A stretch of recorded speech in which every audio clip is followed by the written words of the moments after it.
Daniel chapter 1. In the 3rd year of the reign of Jehoiakim king of Judah, Nebuchadnezzar king of Babylon came to Jerusalem and besieged it. And the Lord delivered Jehoiakim king of Judah into his hand, along with some of the articles from the temple of God. These he carried off to the temple of his God in Babylonia, and put in the treasure house of his God. Then the king ordered Ashpenaz, chief of his court officials, to bring in some of the Israelites from the royal family and the nobility, young men without any physical defect, handsome, showing aptitude for every kind of learning, well-informed, quick to understand, and qualified to serve in the king's palace. He was to teach them the language and literature of the Babylonians. The king assigned them a daily amount of food and wine from the king's table. They were to be trained for 3 years, and after that they were to enter the king's service. Among these were some from Judah: Daniel, Hananiah, Mishael, and Azariah. The chief official gave them new names: to Daniel the name Belteshazzar, to Hananiah Shadrach, to Mishael Meshach, and to Azariah Abednego. But Daniel resolved not to defile himself with the royal food and wine, and he asked the chief official for permission not to defile himself this way. Now God had caused the official to show favor and sympathy to Daniel, but the official told Daniel, "I am afraid of my lord the king, who has assigned your food and drink. Why should he see you looking worse than the other young men your age? The king would then have my head because of you." Daniel then said to the guard whom the chief official had appointed over Daniel, Hananiah, Mishael, and Azariah, "Please test your servants for 10 days. Give us nothing but vegetables to eat and water to drink. Then compare our appearance with that of the young men who eat the royal food, and treat your servants in accordance with what you see." So he agreed to this, and tested them for 10 days. At the end of the 10 days they looked healthier and better nourished than any of the young men who ate the royal food. So the guard took away their choice food and the wine they were to drink, and gave them vegetables instead. To these 4 young men God gave knowledge and understanding of all kinds of literature and learning, and Daniel could understand visions and dreams of all kinds. At the end of the time set by the king to bring them in, the chief official presented them to Nebuchadnezzar. The king talked with them, and he found none equal to Daniel, Hananiah, Mishael, and Azariah.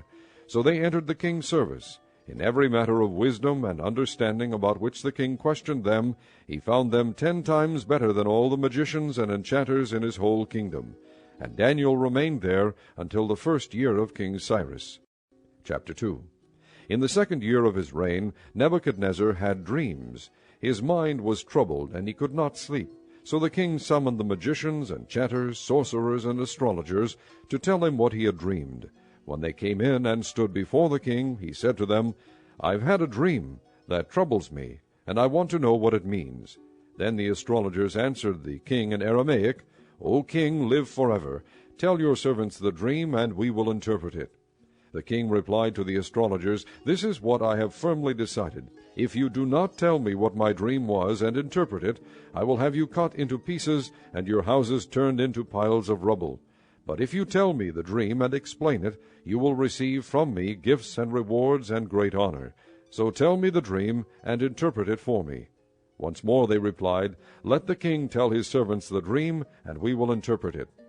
Then the king answered, "I am certain that you are trying to gain time, because you realize that this is what I have firmly decided. If you do not tell me the dream, there is just one penalty for you. You have conspired to tell me misleading and wicked things, hoping the situation will change. So then, tell me the dream, and I will know that you can interpret it for me." The astrologers answered the king, "There is not a man on earth who can do what the king asks. No king, however great and mighty, has ever asked such a thing of any magician or enchanter or astrologer. What the king asks is too difficult. No one can reveal it to the king except the gods, and they do not live among men." This made the king so angry and furious that he ordered the execution of all the wise men of Babylon. So the decree was issued to put the wise men to death, and men were sent to look for Daniel and his friends to put them to death. When Arioch, the commander of the king's guard, had gone out to put to death the wise men of Babylon, Daniel spoke to him with wisdom and tact. He asked the king's officer, "Why did the king issue such a harsh decree?" Arioch then explained the matter to Daniel. At this, Daniel went in to the king and asked for time, so that he might interpret the dream for him. Then Daniel returned to his house, and explained the matter to his friends Hananiah, Mishael, and Azariah. He urged them to plead for mercy from the God of heaven concerning this mystery, so that he and his friends might not be executed with the rest of the wise men of Babylon. During the night the mystery was revealed to Daniel in a vision. Then Daniel praised the God of heaven, and said, Praise be to the name of God forever and ever. Wisdom and power are his. He changes times and seasons. He sets up kings and deposes them. He gives wisdom to the wise and knowledge to the discerning. He reveals deep and hidden things. He knows what lies in darkness, and light dwells with him. I thank and praise you, O God of my fathers. You have given me wisdom and power. You have made known to me what we asked of you. You have made known to us the dream of the king. Then Daniel went to Arioch, whom the king had appointed to execute the wise men of Babylon, and said to him, Do not execute the wise men of Babylon. Take me to the king, and I will interpret his dream for him. Arioch took Daniel to the king at once, and said, I have found a man among the exiles from Judah who can tell the king what his dream means. The king asked Daniel, also called Belteshazzar, Are you able to tell me what I saw in my dream and interpret it? Daniel replied, No wise man, enchanter, magician, or diviner can explain to the king the mystery he has asked about. But there is a God in heaven who reveals mysteries. He has shown King Nebuchadnezzar what will happen in days to come. Your dream and the visions that passed through your mind as you lay on your bed are these. As you were lying there, O king, your mind turned to things to come, and the revealer of mysteries showed you what is going to happen. As for me, this mystery has been revealed to me, not because I have greater wisdom than other living men, but so that you, O king, may know the interpretation, and that you may understand what went through your mind. You looked, O king, and there before you stood a large statue, an enormous, dazzling statue, awesome in appearance. The head of the statue was made of pure gold, its chest and arms of silver, its belly and thighs of bronze, its legs of iron, its feet partly of iron and partly of baked clay. While you were watching, a rock was cut out, but not by human hands. It struck the statue on its feet of iron and clay, and smashed them. Then the iron, the clay, the bronze, the silver, and the gold were broken to pieces at the same time, and became like chaff on a threshing floor in the summer. The wind swept them away without leaving a trace.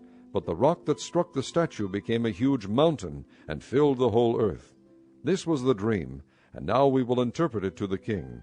You, O king, are the King of kings. The God of heaven has given you dominion and power and might and glory. In your hands he has placed mankind, and the beasts of the field and the birds of the air. Wherever they live, he has made you ruler over them all. You are that head of gold. After you, another kingdom will rise, inferior to yours. Next, a third kingdom, one of bronze, will rule over the whole earth. Finally, there will be a fourth kingdom, strong as iron, for iron breaks and smashes everything. And as iron breaks things to pieces, so it will crush and break all the others. Just as you saw that the feet and toes were partly of baked clay and partly of iron, so this will be a divided kingdom. Yet it will have some of the strength of iron in it, even as you saw iron mixed with clay. As the toes were partly iron and partly clay, so this kingdom will be partly strong and partly brittle. And just as you saw the iron mixed with baked clay, so the people will be a mixture, and will not remain united any more than iron mixes with clay. In the time of those kings the God of heaven will set up a kingdom that will never be destroyed, nor will it be left to another people. It will crush all those kingdoms and bring them to an end, but it will itself endure forever. This is the meaning of the vision of the rock cut out of a mountain, but not by human hands, a rock that broke the iron, the bronze, the clay, the silver, and the gold to pieces. The great God has shown the king what will take place in the future. The dream is true, and the interpretation is trustworthy. Then King Nebuchadnezzar fell prostrate before Daniel and paid him honor, and ordered that an offering and incense be presented to him. The king said to Daniel, Surely your God is the God of gods and the Lord of kings and a revealer of mysteries, for you were able to reveal this mystery. Then the king placed Daniel in a high position and lavished many gifts on him. He made him ruler over the entire province of Babylon, and placed him in charge of all its wise men. Moreover, at Daniel's request, the king appointed Shadrach, Meshach, and Abednego administrators over the province of Babylon, while Daniel himself remained at the royal court. Chapter 3. King Nebuchadnezzar made an image of gold 90 feet high and 9 feet wide, and set it up on the plain of Dura in the province of Babylon. He then summoned the satraps, prefects, governors, advisers, treasurers, judges, magistrates, and all the other provincial officials to come to the dedication of the image he had set up. So the satraps, prefects, governors, advisers, treasurers, judges, magistrates, and all the other provincial officials assembled for the dedication of the image that King Nebuchadnezzar had set up, and they stood before it. Then the herald loudly proclaimed, "This is what you are commanded to do, O peoples, nations, and men of every language. As soon as you hear the sound of the horn, flute, zither, lyre, harp, pipes, and all kinds of music, you must fall down and worship the image of gold that King Nebuchadnezzar has set up. Whoever does not fall down and worship will immediately be thrown into a blazing furnace." Therefore, as soon as they heard the sound of the horn, flute, zither, lyre, harp, and all kinds of music, all the peoples, nations, and men of every language fell down and worshipped the image of gold that King Nebuchadnezzar had set up. At this time some astrologers came forward and denounced the Jews. They said to King Nebuchadnezzar, "O king, live forever. You have issued a decree, O king, that everyone who hears the sound of the horn, flute, zither, lyre, harp, pipes, and all kinds of music must fall down and worship the image of gold, and that whoever does not fall down and worship will be thrown into a blazing furnace. But there are some Jews whom you have set over the affairs of the province of Babylon, Shadrach, Meshach, and Abednego, who pay no attention to you, O king. They neither serve your gods nor worship the image of gold you have set up." Furious with rage, Nebuchadnezzar summoned Shadrach, Meshach, and Abednego. So these men were brought before the king, and Nebuchadnezzar said to them, "Is it true, Shadrach, Meshach, and Abednego, that you do not serve my gods or worship the image of gold I have set up?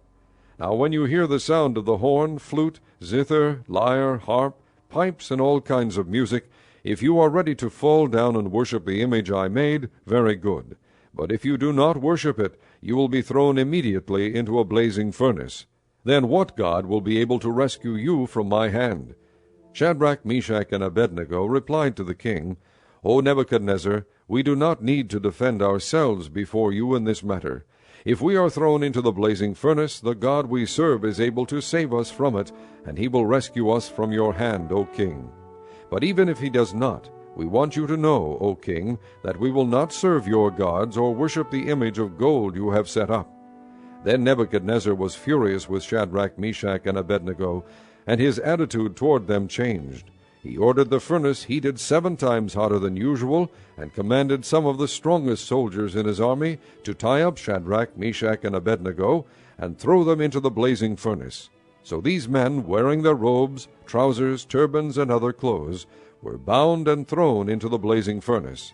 The king's command was so urgent and the furnace so hot that the flames of the fire killed the soldiers who took up Shadrach, Meshach, and Abednego, and these 3 men, firmly tied, fell into the blazing furnace. Then King Nebuchadnezzar leaped to his feet in amazement and asked his advisers, "Weren't there 3 men that we tied up and threw into the fire?" They replied, "Certainly, O king." He said, "Look, I see 4 men walking around in the fire, unbound and unharmed, and the 4th looks like a son of the gods." Nebuchadnezzar then approached the opening of the blazing furnace and shouted, "Shadrach, Meshach, and Abednego, servants of the Most High God, come out, come here." So Shadrach, Meshach, and Abednego came out of the fire, and the satraps, prefects, governors, and royal advisers crowded around them. They saw that the fire had not harmed their bodies, nor was a hair of their heads singed. Their robes were not scorched, and there was no smell of fire on them. Then Nebuchadnezzar said, "Praise be to the God of Shadrach, Meshach, and Abednego, who has sent his angel and rescued his servants. They trusted in him and defied the king's command, and were willing to give up their lives rather than serve or worship any god except their own God. Therefore I decree that the people of any nation or language who say anything against the God of Shadrach, Meshach, and Abednego be cut into pieces, and their houses be turned into piles of rubble, for no other God can save in this way." Then the king promoted Shadrach, Meshach, and Abednego in the province of Babylon. Chapter 4. King Nebuchadnezzar, to the peoples, nations, and men of every language who live in all the world, may you prosper greatly. It is my pleasure to tell you about the miraculous signs and wonders that the Most High God has performed for me. How great are his signs! How mighty his wonders! His kingdom is an eternal kingdom. His dominion endures from generation to generation. I, Nebuchadnezzar, was at home in my palace, contented and prosperous. I had a dream that made me afraid. As I was lying in my bed, the images and visions that passed through my mind terrified me. So I commanded that all the wise men of Babylon be brought before me to interpret the dream for me. When the magicians, enchanters, astrologers, and diviners came, I told them the dream, but they could not interpret it for me. Finally Daniel came into my presence, and I told him the dream. He is called Belteshazzar, after the name of my God, and the spirit of the holy gods is in him. I said, Belteshazzar, chief of the magicians, I know that the spirit of the holy gods is in you, and no mystery is too difficult for you. Here is my dream. Interpret it for me. These are the visions I saw while lying in my bed. I looked, and there before me stood a tree in the middle of the land. Its height was enormous. The tree grew large and strong, and its top touched the sky. It was visible to the ends of the earth. Its leaves were beautiful, its fruit abundant, and on it was food for all. Under it the beasts of the field found shelter, and the birds of the air lived in its branches. From it every creature was fed. In the visions I saw while lying in my bed, I looked, and there before me was a messenger, a holy one, coming down from heaven. He called in a loud voice, Cut down the tree and trim off its branches. Strip off its leaves and scatter its fruit. Let the animals flee from under it, and the birds from its branches. But let the stump and its roots, bound with iron and bronze, remain in the ground, in the grass of the field.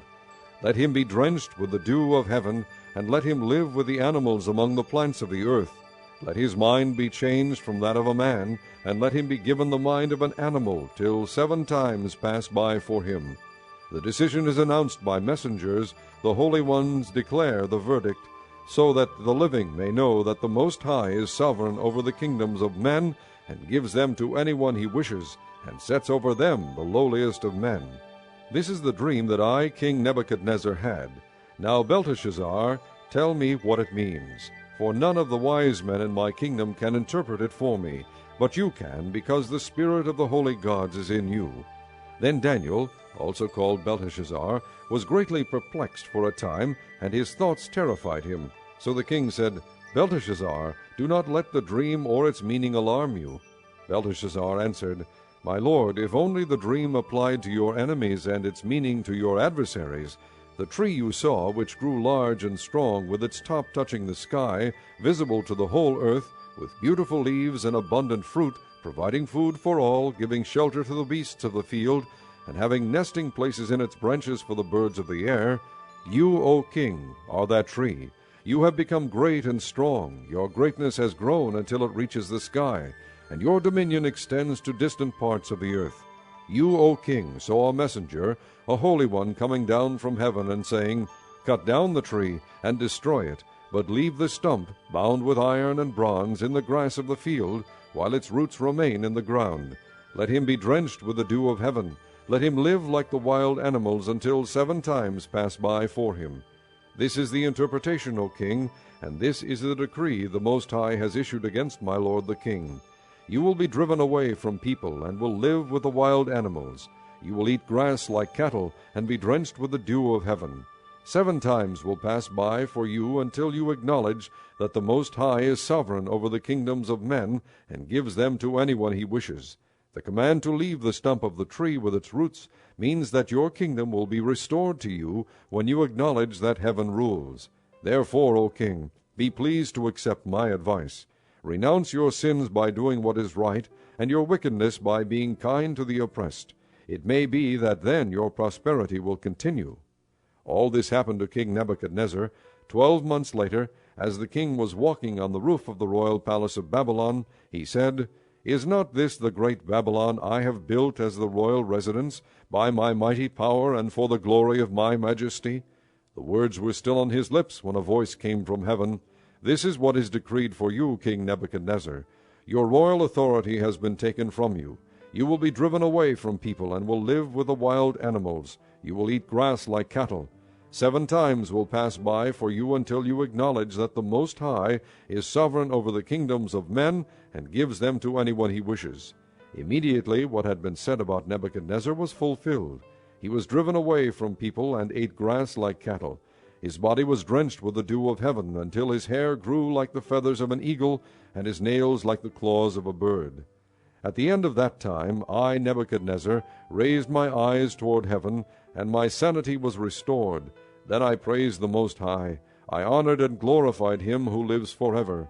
His dominion is an eternal dominion. His kingdom endures from generation to generation.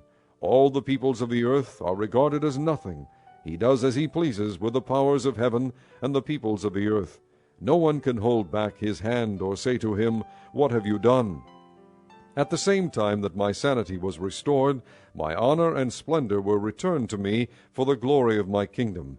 My advisers and nobles sought me out, and I was restored to my throne and became even greater than before.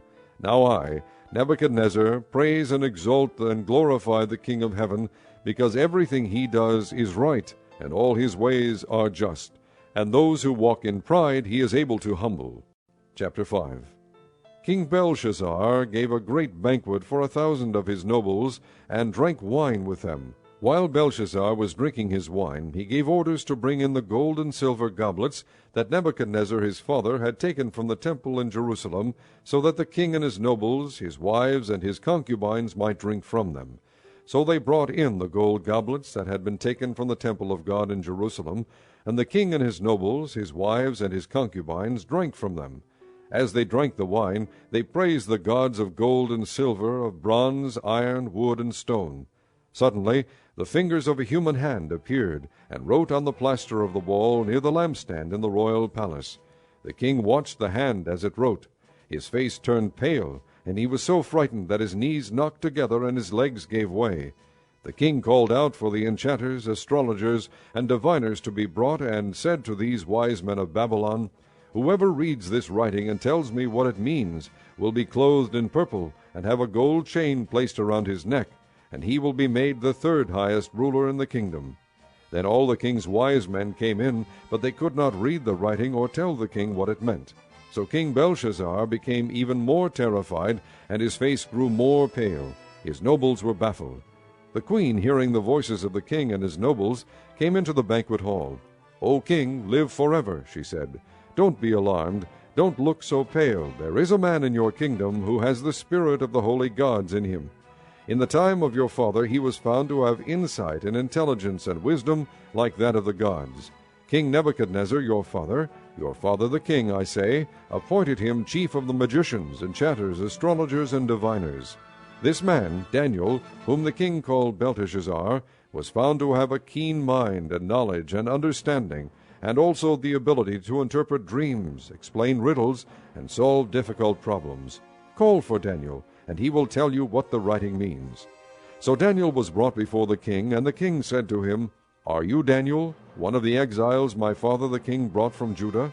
I have heard that the spirit of the gods is in you, and that you have insight, intelligence, and outstanding wisdom. The wise men and enchanters were brought before me to read this writing and tell me what it means, but they could not explain it. Now I have heard that you are able to give interpretations and to solve difficult problems. If you can read this writing and tell me what it means, you will be clothed in purple and have a gold chain placed around your neck, and you will be made the 3rd highest ruler in the kingdom." Then Daniel answered the king, "You may keep your gifts for yourself and give your rewards to someone else. Nevertheless, I will read the writing for the king and tell him what it means. O king, the Most High God gave your father Nebuchadnezzar sovereignty and greatness and glory and splendor. Because of the high position he gave him, all the peoples and nations and men of every language dreaded and feared him. Those the king wanted to put to death, he put to death.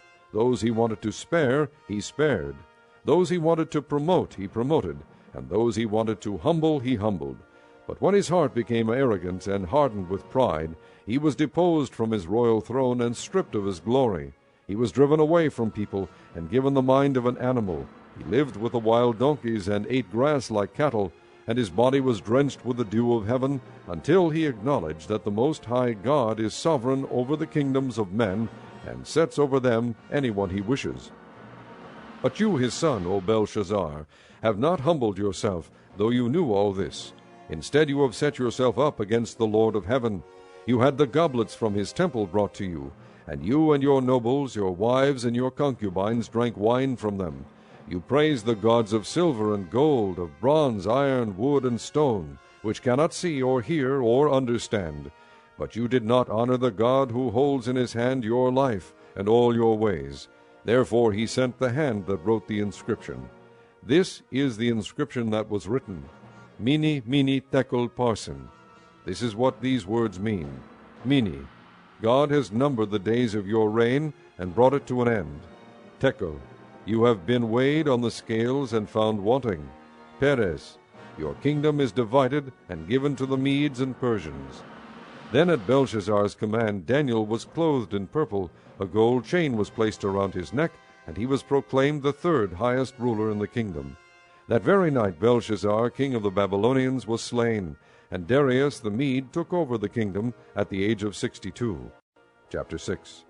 It pleased Darius to appoint 120 satraps to rule throughout the kingdom, with 3 administrators over them, one of whom was Daniel.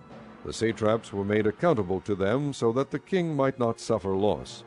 Now Daniel so distinguished himself among the administrators and the satraps by his exceptional qualities that the king planned to set him over the whole kingdom. At this the administrators and the satraps tried to find grounds for charges against Daniel in his conduct of government affairs, but they were unable to do so. They could find no corruption in him, because he was trustworthy and neither corrupt nor negligent. Finally these men said, "We will never find any basis for charges against this man Daniel, unless it has something to do with the law of his God." So the administrators and the satraps went as a group to the king and said, "O King Darius, live forever. The royal administrators, prefects, satraps, advisers, and governors have all agreed that the king should issue an edict and enforce the decree that anyone who prays to any god or man during the next 30 days, except to you, O king, shall be thrown into the lion's den. Now, O king, issue the decree and put it in writing so that it cannot be altered, in accordance with the laws of the Medes and Persians, which cannot be repealed."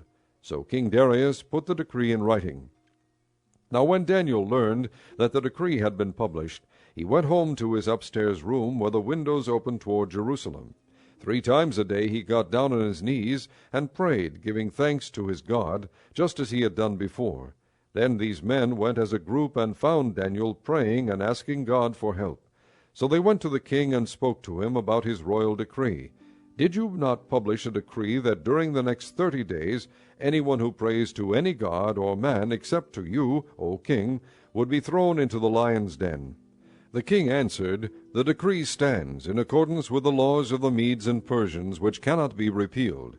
Then they said to the king, "Daniel, who is one of the exiles from Judah, pays no attention to you, O king, or to the decree you put in writing.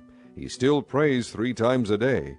When the king heard this, he was greatly distressed. He was determined to rescue Daniel, and made every effort until sundown to save him. Then the men went as a group to the king and said to him, "Remember, O king, that according to the law of the Medes and Persians no decree or edict that the king issues can be changed." So the king gave the order, and they brought Daniel and threw him into the lion's den. The king said to Daniel, "May your God, whom you serve, continually rescue you." A stone was brought and placed over the mouth of the den, and the king sealed it with his own signet ring and with the rings of his nobles, so that Daniel's situation might not be changed.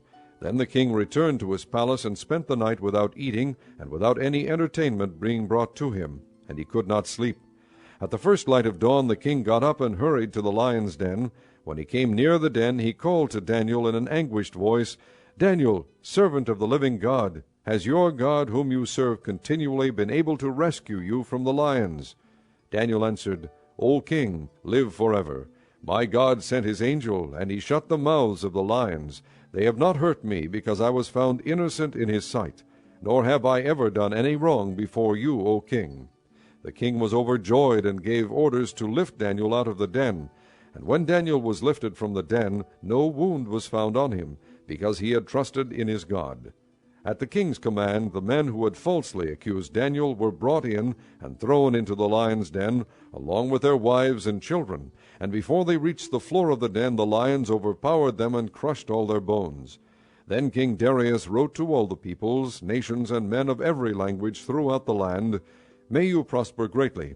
I issue a decree that in every part of my kingdom people must fear and reverence the God of Daniel.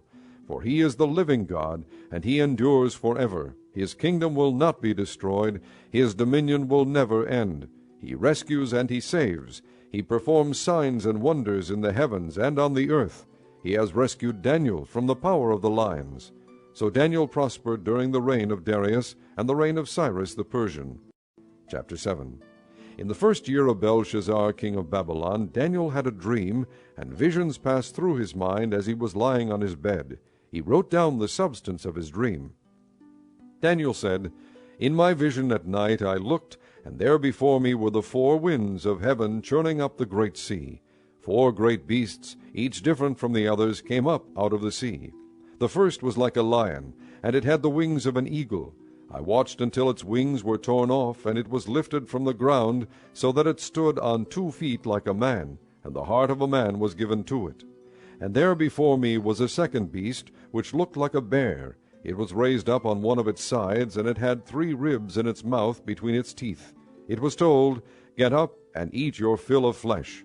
After that I looked, and there before me was another beast, one that looked like a leopard, and on its back it had 4 wings like those of a bird. This beast had 4 heads, and it was given authority to rule. After that in my vision at night I looked, and there before me was a 4th beast, terrifying and frightening and very powerful. It had large iron teeth. It crushed and devoured its victims and trampled underfoot whatever was left. It was different from all the former beasts, and it had 10 horns. While I was thinking about the horns, there before me was another horn, a little one, which came up among them, and 3 of the first horns were uprooted before it. This horn had eyes like the eyes of a man, and a mouth that spoke boastfully. As I looked, thrones were set in place, and the Ancient of Days took his seat. His clothing was as white as snow, the hair of his head was white like wool. His throne was flaming with fire, and its wheels were all ablaze. A river of fire was flowing, coming out from before him. Thousands upon thousands attended him. 10,000 times 10,000 stood before him. The court was seated, and the books were opened. Then I continued to watch because of the boastful words the horn was speaking. I kept looking until the beast was slain, and its body destroyed and thrown into the blazing fire. The other beasts had been stripped of their authority, but were allowed to live for a period of time. In my vision at night I looked, and there before me was one like a son of man, coming with the clouds of heaven. He approached the Ancient of Days, and was led into his presence. He was given authority, glory, and sovereign power. All peoples, nations, and men of every language worshipped him. His dominion is an everlasting dominion that will not pass away, and his kingdom is one that will never be destroyed. I, Daniel, was troubled in spirit, and the visions that passed through my mind disturbed me. I approached one of those standing there and asked him the true meaning of all this. So he told me and gave me the interpretation of these things. The 4 great beasts are 4 kingdoms that will rise from the earth. But the saints of the Most High will receive the kingdom and will possess it forever. Yes, forever and ever. Then I wanted to know the true meaning of the 4th beast, which was different from all the others and most terrifying, with its iron teeth and bronze claws, the beast that crushed and devoured its victims and trampled underfoot whatever was left. I also wanted to know about the 10 horns on its head, and about the other horn that came up, before which 3 of them fell, the horn that looked more imposing than the others, and that had eyes and a mouth that spoke boastfully. As I watched, this horn was waging war against the saints and defeating them, until the Ancient of Days came and pronounced judgment in favor of the saints of the Most High, and the time came when they possessed the kingdom. He gave me this explanation.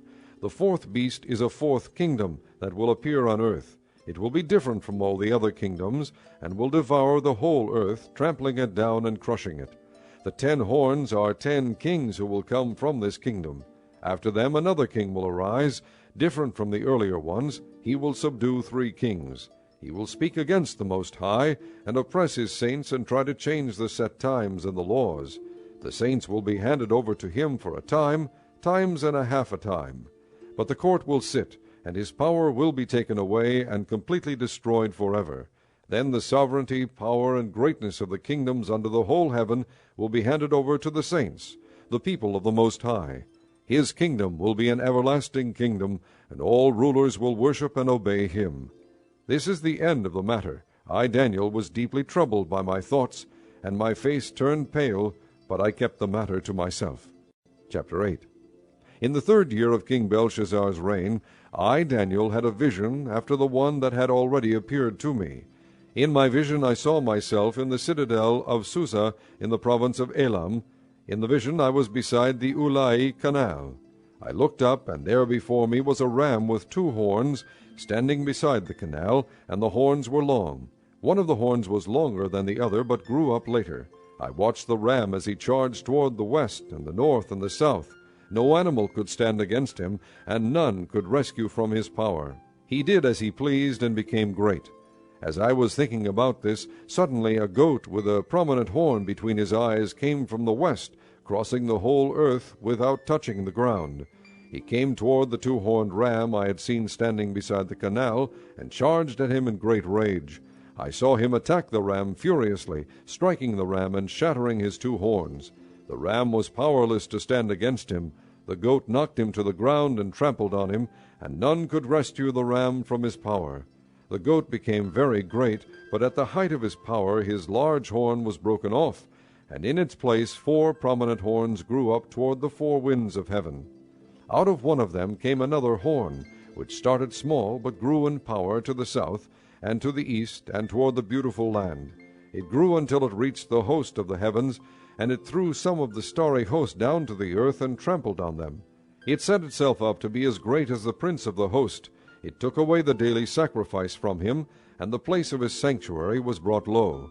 Because of rebellion, the host of the saints and the daily sacrifice were given over to it. It prospered in everything it did, and truth was thrown to the ground. Then I heard a holy one speaking, and another holy one said to him, How long will it take for the vision to be fulfilled? The vision concerning the daily sacrifice, the rebellion that causes desolation, and the surrender of the sanctuary, and of the host that will be trampled underfoot. He said to me, It will take 2,300 evenings and mornings. Then the sanctuary will be reconsecrated. While I, Daniel, was watching the vision and trying to understand it, there before me stood one who looked like a man. And I heard a man's voice from the Ulai calling, Gabriel, tell this man the meaning of the vision. As he came near the place where I was standing, I was terrified and fell prostrate. Son of man, he said to me, understand that the vision concerns the time of the end. While he was speaking to me, I was in a deep sleep, with my face to the ground. Then he touched me and raised me to my feet. He said, I am going to tell you what will happen later in the time of wrath, because the vision concerns the appointed time of the end. The 2-horned ram that you saw represents the kings of Media and Persia.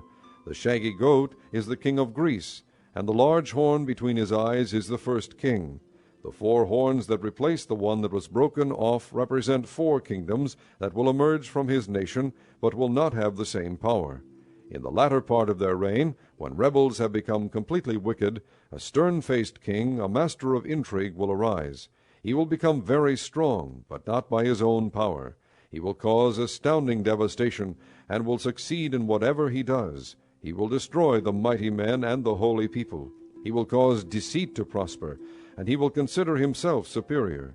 When they feel secure, he will destroy many, and take his stand against the Prince of Princes. Yet he will be destroyed, but not by human power. The vision of the evenings and mornings that has been given you is true, but seal up the vision, for it concerns the distant future. I, Daniel, was exhausted and lay ill for several days. Then I got up and went about the king's business. I was appalled by the vision. It was beyond understanding. Chapter 9. In the 1st year of Darius, son of Xerxes, a Mede by descent, who was made ruler over the Babylonian kingdom, in the 1st year of his reign, I, Daniel, understood from the Scriptures, according to the word of the Lord given to Jeremiah the prophet, that the desolation of Jerusalem would last 70 years. So I turned to the Lord God and pleaded with him in prayer and petition, in fasting and in sackcloth and ashes. I prayed to the Lord my God and confessed, O Lord, the great and awesome God, who keeps his covenant of love with all who love him and obey his commands, we have sinned and done wrong.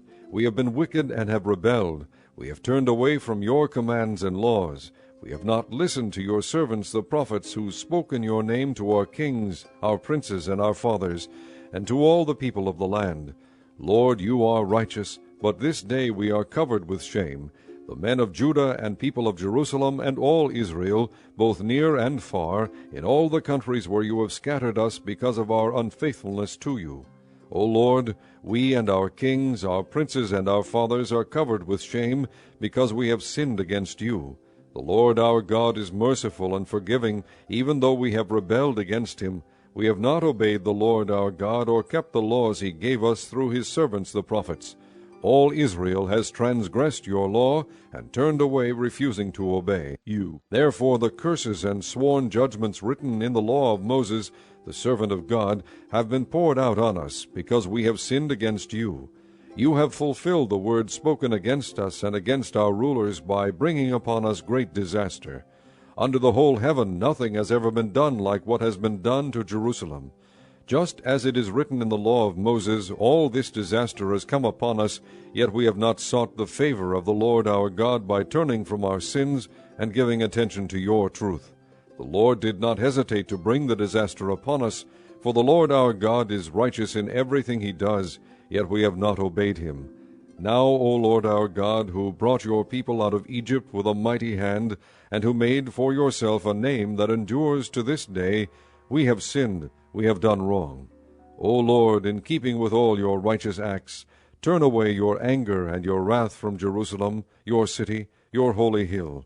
Our sins and the iniquities of our fathers have made Jerusalem and your people an object of scorn to all those around us. Now, our God, hear the prayers and petitions of your servant. For your sake, O Lord, look with favor on your desolate sanctuary. Give ear, O God, and hear. Open your eyes and see the desolation of the city that bears your name. We do not make requests of you because we are righteous, but because of your great mercy, O Lord. Listen, O Lord, forgive, O Lord, hear and act. For your sake, O my God, do not delay, because your city and your people bear your name.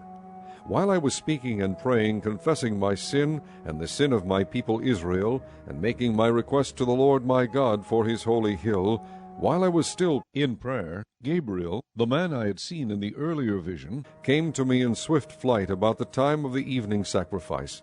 He instructed me and said to me, Daniel, I have now come to give you insight and understanding. As soon as you began to pray, an answer was given, which I have come to tell you, for you are highly esteemed. Therefore consider the message and understand the vision. 70 sevens are decreed for your people and your holy city, to finish transgression, to put an end to sin, to atone for wickedness, to bring in everlasting righteousness, to seal up vision and prophecy, and to anoint the most holy. Know and understand this, from the issuing of the decree to restore and rebuild Jerusalem, until the Anointed One, the ruler, comes, there will be 7 sevens and 62 sevens. It will be rebuilt with streets and a trench, but in times of trouble. After the 62 sevens, the Anointed One will be cut off, and will have nothing. The people of the ruler who will come will destroy the city and the sanctuary. The end will come like a flood. War will continue until the end, and desolations have been decreed. He will confirm a covenant with many for 1 7. In the middle of the 7, he will put an end to sacrifice and offering. And on a wing of the temple he will set up an abomination that causes desolation, until the end that is decreed is poured out on him. Chapter 10. In the 3rd year of Cyrus king of Persia, a revelation was given to Daniel, who was called Belteshazzar. Its message was true, and it concerned a great war. The understanding of the message came to him in a vision. At that time I, Daniel, mourned for 3 weeks. I ate no choice food, no meat or wine touched my lips, and I used no lotions at all until the 3 weeks were over. On the 24th day of the 1st month, as I was standing on the bank of the great river, the Tigris, I looked up, and there before me was a man dressed in linen, with a belt of the finest gold around his waist.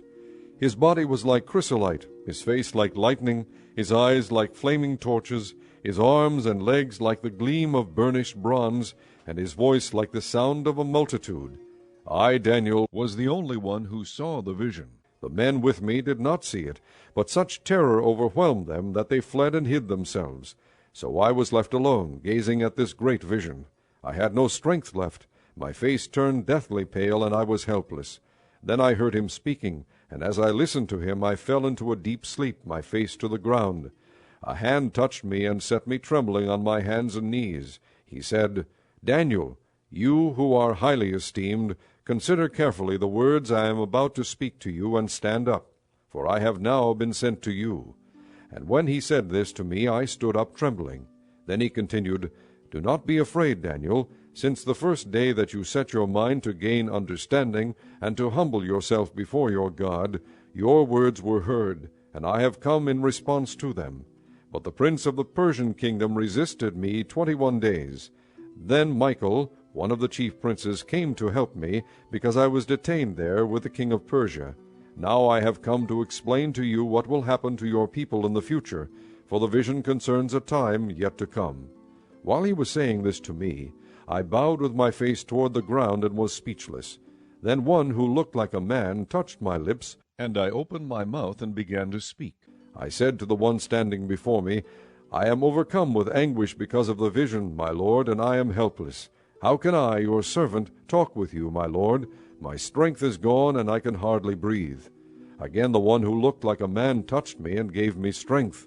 Do not be afraid, O man highly esteemed, he said. Peace, be strong now, be strong. When he spoke to me, I was strengthened and said, Speak, my lord, since you have given me strength. So he said, Do you know why I have come to you? Soon I will return to fight against the prince of Persia, and when I go, the prince of Greece will come. But first I will tell you what is written in the book of truth.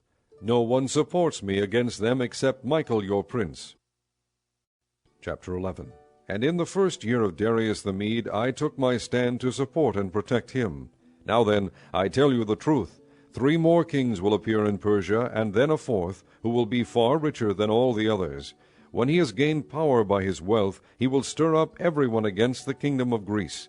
Then a mighty king will appear, who will rule with great power and do as he pleases. After he has appeared, his empire will be broken up and parceled out toward the 4 winds of heaven. It will not go to his descendants, nor will it have the power he exercised, because his empire will be uprooted and given to others. The king of the south will become strong, but one of his commanders will become even stronger than he, and will rule his own kingdom with great power. After some years they will become allies. The daughter of the king of the south will go to the king of the north to make an alliance, but she will not retain her power, and he and his power will not last. In those days she will be handed over, together with her royal escort and her father, and the one who supported her. One from her family line will arise to take her place. He will attack the forces of the king of the north and enter his fortress. He will fight against them and be victorious. He will also seize their gods, their metal images, and their valuable articles of silver and gold, and carry them off to Egypt. For some years he will leave the king of the north alone. Then the king of the north will invade the realm of the king of the south, but will retreat to his own country. His sons will prepare for war and assemble a great army, which will sweep on like an irresistible flood and carry the battle as far as his fortress. Then the king of the south will march out in a rage and fight against the king of the north, who will raise a large army, but it will be defeated. When the army is carried off, the king of the south will be filled with pride, and will slaughter many thousands, yet he will not remain triumphant. For the king of the north will muster another army, larger than the first, and after several years he will advance with a huge army fully equipped. In those times many will rise against the king of the south. The violent men among your own people will rebel in fulfillment of the vision, but without success. Then the king of the north will come and build up siege ramps, and will capture a fortified city. The forces of the south will be powerless to resist. Even their best troops will not have the strength to stand. The invader will do as he pleases.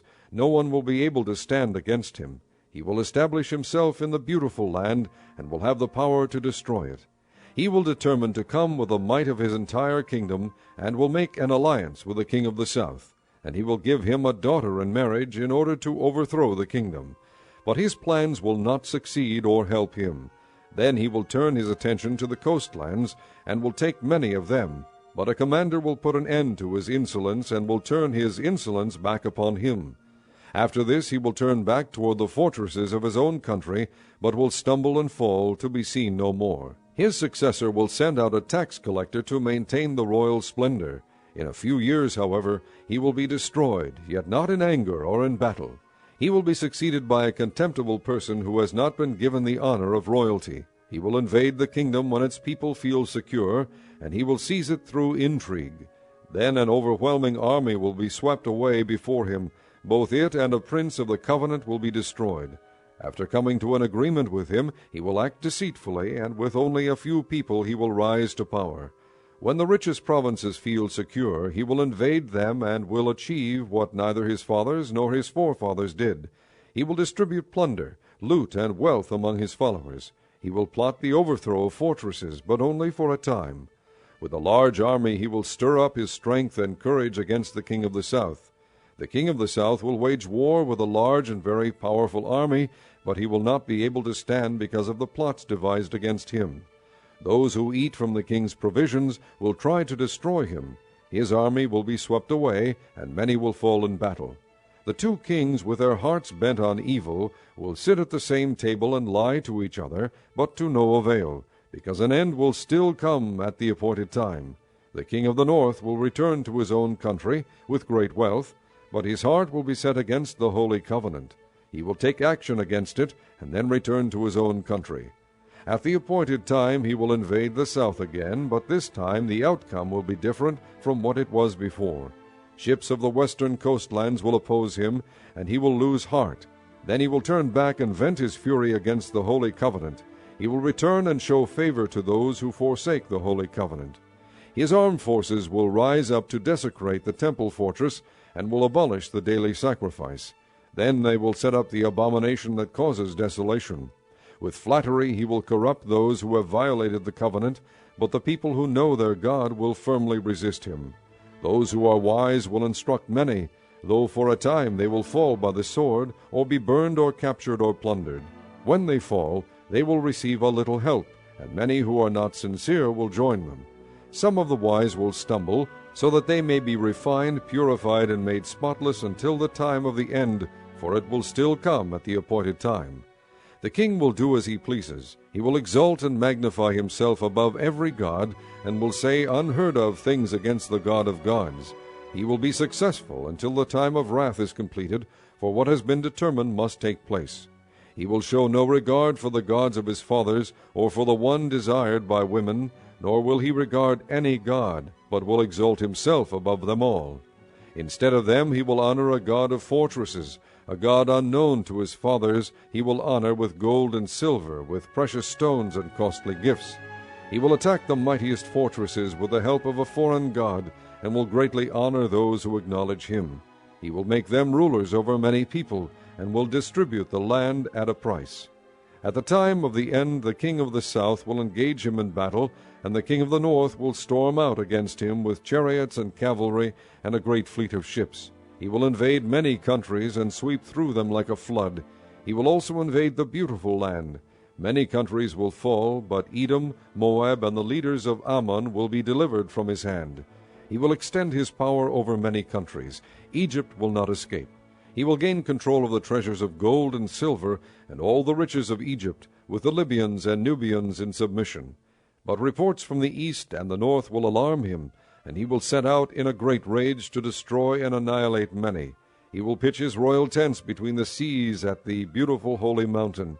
Yet he will come to his end, and no one will help him. Chapter 12. At that time Michael, the great prince who protects your people, will arise. There will be a time of distress such as has not happened from the beginning of nations until then. But at that time your people, everyone whose name is found written in the book, will be delivered. Multitudes who sleep in the dust of the earth will awake, some to everlasting life, others to shame and everlasting contempt. Those who are wise will shine like the brightness of the heavens, and those who lead many to righteousness like the stars forever and ever. But you, Daniel, close up and seal the words of the scroll until the time of the end. Many will go here and there to increase knowledge. Then I, Daniel, looked, and there before me stood 2 others, one on this bank of the river, and one on the opposite bank. One of them said to the man clothed in linen, who was above the waters of the river, How long will it be before these astonishing things are fulfilled? The man clothed in linen, who was above the waters of the river, lifted his right hand and his left hand toward heaven, and I heard him swear by him who lives forever, saying, It will be for a time, times and a half a time. When the power of the holy people has been finally broken, all these things will be completed. I heard, but I did not understand. So I asked, My Lord, what will the outcome of all this be? He replied, Go your way, Daniel, because the words are closed up and sealed until the time of the end. Many will be purified, made spotless, and refined, but the wicked will continue to be wicked. None of the wicked will understand, but those who are wise will understand. From the time that the daily sacrifice is abolished, and the abomination that causes desolation is set up, there will be 1290 days. Blessed is the one who waits for and reaches the end of the 1335 days. As for you, go your way till the end. You will rest, and then at the end of the days you will rise to receive your allotted inheritance.